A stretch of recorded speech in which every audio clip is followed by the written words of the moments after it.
আসসালামু আলাইকুম, hello everyone. আজকে তোমাদের তৈরি করে দেখাবো চিংড়ি মাছের ডাল দিয়ে বিকেলের নাস্তায় ঝটপট পেঁয়াজু। আর পেঁয়াজুটা তৈরি করতে খুব বেশি সময় প্রয়োজন হয় না। আমি এখানে 1 কাপ ডালকে ভিজিয়ে রেখেছিলাম 20 মিনিটের মতো ধুয়ে।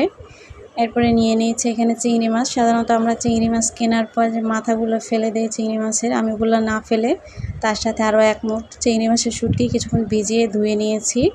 এরপরে চিংড়ি মাছগুলোকে ব্লেন্ডারে ভালো করে ব্লেন্ড করে নিব। চিংড়ি মাছটা যখন ব্লেন্ড করা হয়ে যাবে সে পর্যায়ে দিয়ে দিব ডালগুলো। ডাল দিয়ে অল্প কিছুক্ষণ ব্লেন্ড করে নিব, খুব বেশি ব্লেন্ড করব না। এরপরে নিয়ে নিয়েছি 2টা পেঁয়াজ, ধনেপাতা, কাঁচামরিচ, সাথে ব্লেন্ডার করে রাখা সেই চিংড়ি মাছ আর ডালগুলো নিয়েছি, দিয়ে দিয়েছি স্বাদমতো লবণ। লবণটা দিয়ে আমি কিছুক্ষণ পেঁয়াজগুলোকে ভালো করে মেখে নিব। এরপরে এর মধ্যে দিয়ে দিব একটু হলুদের গুঁড়ো, দিয়ে দেব এর মধ্যে এরপরে সামান্য একটু জিরার গুঁড়ো আর স্বাদ মতো দিয়ে দেব মরিচের গুঁড়ো। এরপর এগুলো দিয়ে সব কিছু ভালো করে মেখে নেব।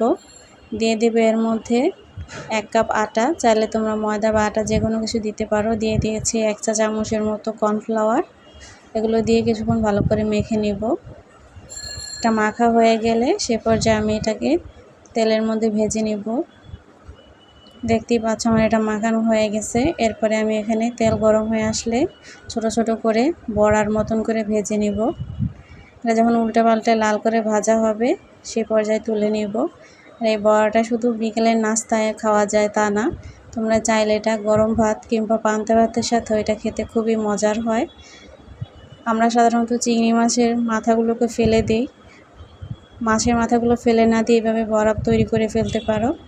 ব্যাস তৈরি হয়ে গেল আমার চিংড়ি মাছের বড়া। আল্লাহ হাফেজ।